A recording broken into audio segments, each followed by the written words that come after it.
मामा राजसाहेब यादव, त्याचबरोबर अतिथी, त्याचबरोबर बबलू सुरेशजी आणि त्याचे संपूर्ण परिवार त्या स्टेजवर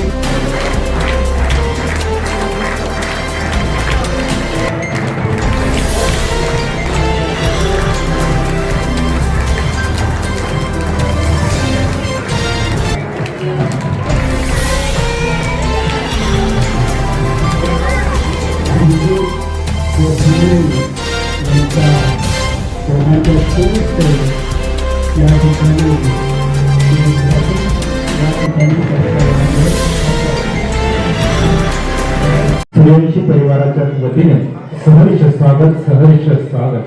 ज्या क्षणाची आपण आतुरतेने वाट पाहतो तो क्षण म्हणजे चिरंजीव श्रीजी आणि श्रीमय यांचा हा वाढदिवस या ठिकाणी थोड्या वेळात संपन्न होतोय.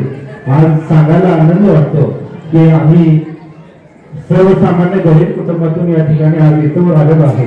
या आज आमच्या घरामध्ये 2 भावंड आणि 2 बहिणी होतं आणि बहिणीला व 2 भावंडांना सांभाळण्याची जबाबदारी ही माझ्या आईची होती.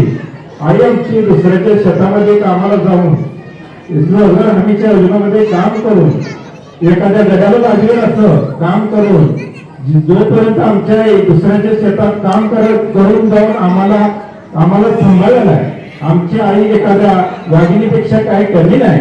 कारण आमची आई जर कामाला गेली नाही तर आम्हाला जेवण सुद्धा मिळत नव्हतं. अशा परिस्थितीमध्ये आम्ही आज या ठिकाणी इथं आलेलो आहे. 2003 मध्ये मी या ठिकाणी जतमध्ये आलेलो आहे. लहानाचं मोठं 2003 ते 2016 पर्यंत मी मामा मामीपेक्षा या ठिकाणी मोठं झालेलं आहे. प्रचंड माझ्या पाठीशी ठामपणे उभं राहणारी माझी मामी होती.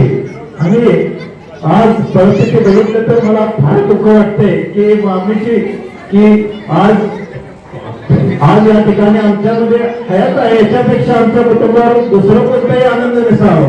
परमेश्वराच्या कृपेत मी विनंती करतो की आई तुळजाभवानीला माझ्या मामीला दीर्घायुष्य व सदैव आमच्या पाठीशी खंबीर उभा राहावं अशी मी विनंती करतो.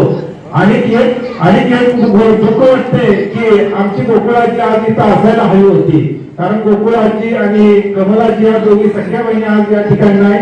हे मला पूर्ण दुःख वाटते की आज मी 2016ला जत मार्केटमध्ये दुकान काढलं. ज्यावेळेस दुकान काढलं त्यावेळेस माझी परिस्थिती खूप गरिबीची होती. त्या परिस्थितीमध्ये 5 रुपयाला चहा प्यायचा जरी म्हणलं तरी मी 10 वेळा विचार करत होतो.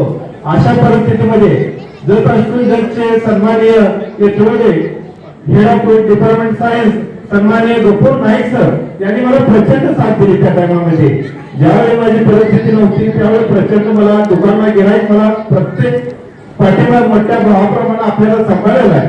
ज्यावेळी मी दुकान काढल्यानंतर मला शफीबा इनामदार यांची मेस होती. त्या मेस मध्ये मी स्वतः राहिलेलो 1-2 वर्ष.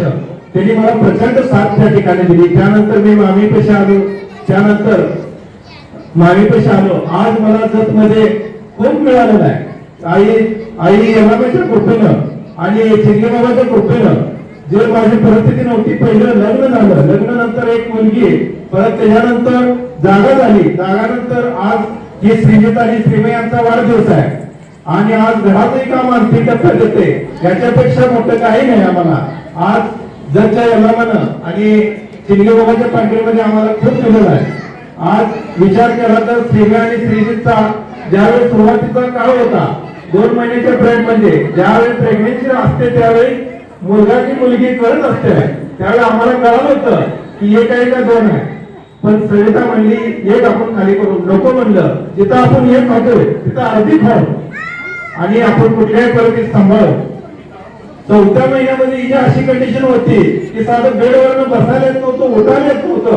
अशा परिस्थितीमध्ये त्यांचा 31 मार्च 2025 रोजी जन्म झाला. हा जन्म मिरजमध्ये झाला. कारण जर सिस्टीम नव्हती. सिस्टीम नसल्यामुळं आम्हाला नाही जाऊन आम्ही मिरजला गेलो.